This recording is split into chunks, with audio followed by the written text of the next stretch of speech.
What is up, guys? Welcome to another edition of Market Riders. Being the market, one trade at a time. If you're new to Market Riders, an investment channel helps you find the best deals in the market. That's something you're interested in. Make sure that thumbs up. Definitely helps the YouTube algorithm promote the videos. All right, so we're giving you a crypto update. Try to do this every week if I can. Just on some of the things that are going on in crypto news. I know crypto is growing in general, so I wanted to add that, talk about it more on the channel. So we're going over Bitcoin because there's some news going on with Bitcoin this week. We can see that they're currently at 56,800 even. Fluctuating because Bitcoin is 24 hours, or cryptocurrencies are 24 hours, so it's always trading.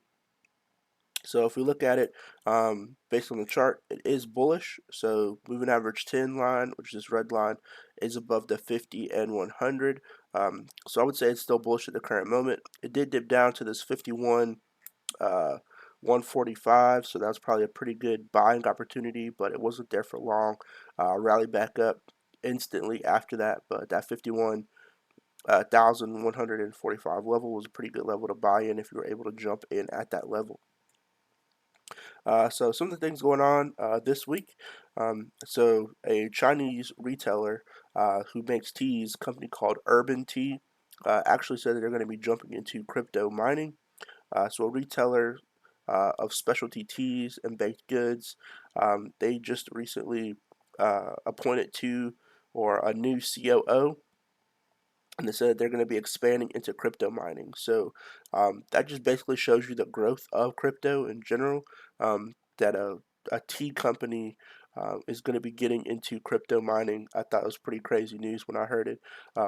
But it just shows you the importance of it overall and how much it is growing. So I think this is kind of the equivalent of like a Dunkin' Donuts saying, "Hey, we're going to get into crypto mining because it's a hot topic right now."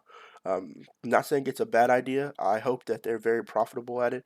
But I think it's just very interesting to see a lot of different companies jumping back into this crypto um, field now that it's starting to take off yet again. Next up, we had Robinhood. So Robinhood said they're going to announce wallet. So they're going to announce that, or they announced that people are going to be able to deposit and withdraw crypto from the platform. Now, currently on the platform, you can only buy, you can't withdraw. So you can only, purchase crypto on there. And um, I think this is, kind of a strange, I guess, not tactic, but a strange update from them, in my personal opinion. But I think that it could bring a little bit of people to the platform now that you'll have the ability to actually take your crypto from the platform and use your own wallet. But I don't know if people are still going to be trusting of Robinhood to do that. Now, when the Doge thing started happening, when Elon Musk started tweeting about Doge and Doge was going up, or all the TikTok videos about Doge, Robinhood actually was not allowing people to trade Dogecoin. So they kind of locked it to where you couldn't buy anymore. So I don't see what the benefit would be of people actually being able to withdraw or take their money off of um, Robinhood if Robinhood's just going to lock the app and you can't trade it anymore. Will they, keep the feature to transfer to your wallet unlocked, but not allow you to trade it, or how will that work in the future? I think that's kind of one of the problems that I personally faced. Looking at Doge, I wanted to jump into Doge when people were tweeting about it and trending it, but I wasn't able to because you know it was locked. So hopefully, it can be fixed, or that problem can be fixed in the future. And it'll bring more people to the platform, but I think it's going to have to be a trial basis for me. Now, overall, I'm not saying Robinhood is a bad platform. I still use Robinhood. I still use it, to trade. So I'm not saying don't use Robinhood. I'm just saying that's just one of the problems that I personally had was when I was trying to do the cryptocurrency and jump on some Doge when it was, I guess, popping.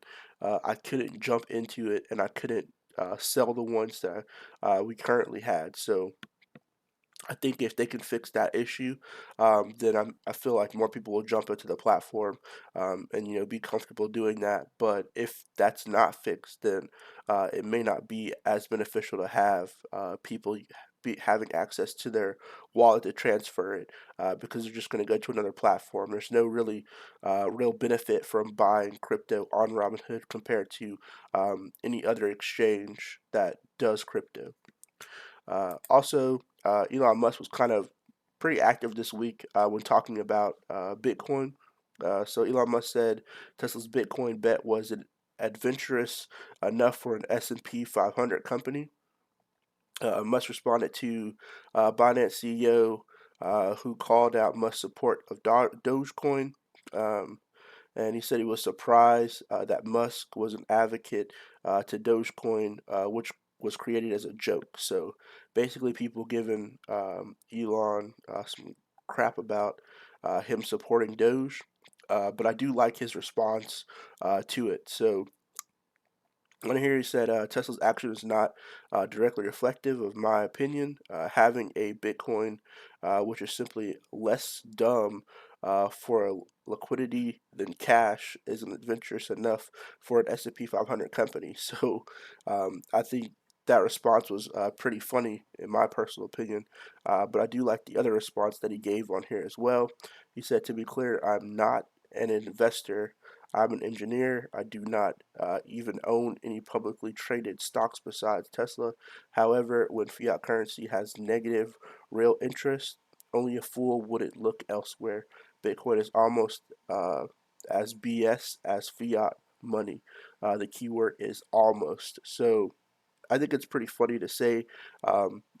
Me personally, I do have an engineering degree, so I kind of can relate to some of the things that he's saying.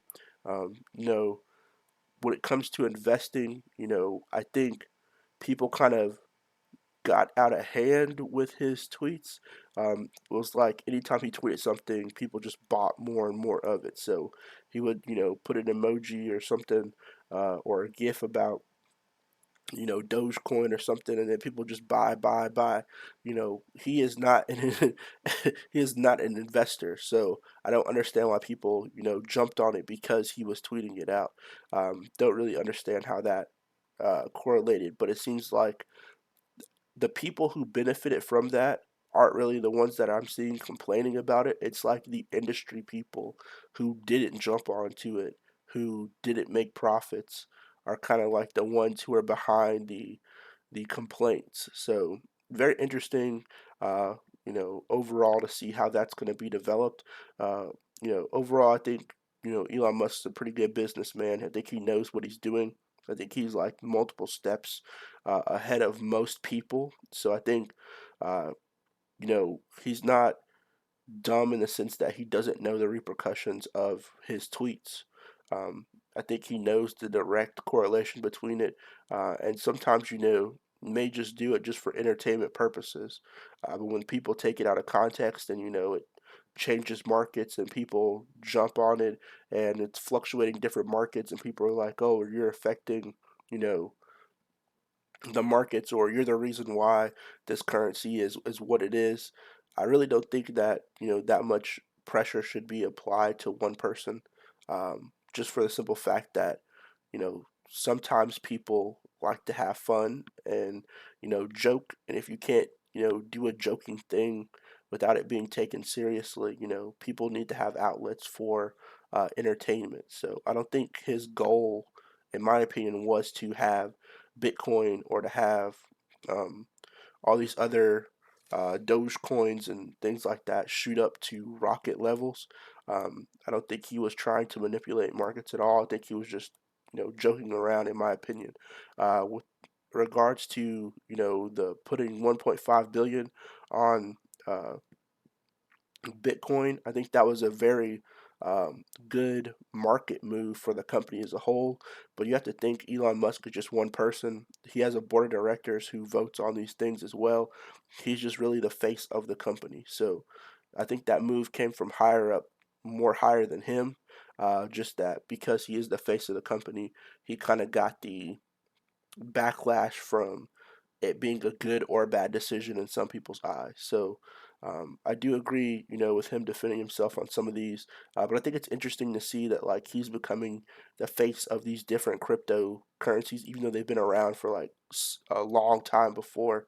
Um, he basically has risen to become as popular as he's become. Now, if you do want to, jump into some crypto and trade, one of the ones that I use, I would have to say, is BlockFi. BlockFi, you can actually earn interest on your crypto. So I have a link down below for that. Um, I use them a lot. You just park your crypto here and gain interest on it, so that's pretty cool. Or if you want to trade more different crypto in general, then I would suggest using Coinbase. Now, Coinbase is about to IPO pretty soon. I don't have an exact date on it, but I know it's sometime in 2021, which is going to be a really big IPO for the market in general and going to really expose the market to crypto trading. So, I have a link down below if you want to sign up for either one of those. Um, and good luck to everybody out there trading. I'll try to give some more updates when I find them, and hope everybody's staying safe out here with these winter storms going on. And I'll see you guys next time. Peace.